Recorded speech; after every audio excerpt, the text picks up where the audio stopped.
វាមិនខុសអីពីពាក្យមួយដែលគេនិយាយថាបើគ្មានក្តីសម័យកុំមកចង់ជន់កំពង់សោមជាក់ស្ដែងដូចជារូបខ្ញុំ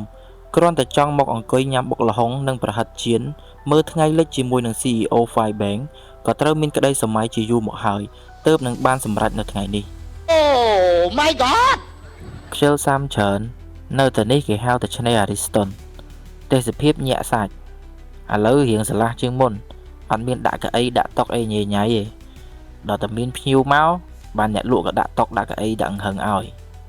ហើយកន្លែងគាត់នេះឈ្មោះតាខ្មៅមិនតាខ្មៅនៅខេត្តកដាលទេណា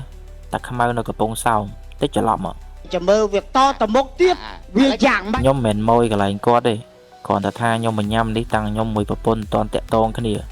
ហើយឥឡូវនេះការហើយទៀតហើយគួរដឹងហើយប៉ុណ្ណឹងហ៎ Nice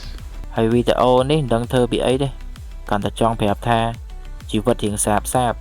មកញ៉ាំបុកល្ហុងនិងប្រហិតចៀនជាមួយនឹង CEO Firebank មើលថ្ងៃលិចចង់និយាយថាអូយ still ចំណុចចុងក្រោយនៃវីដេអូគាត់តែចង់ប្រាប់ថាមានមនុស្សល្អនៅក្បែរគួរតែថែរក្សាឲ្យល្អកុំឆ្លោះគ្នាឆ្លោះច្រើនកូនច្រើនឬអត់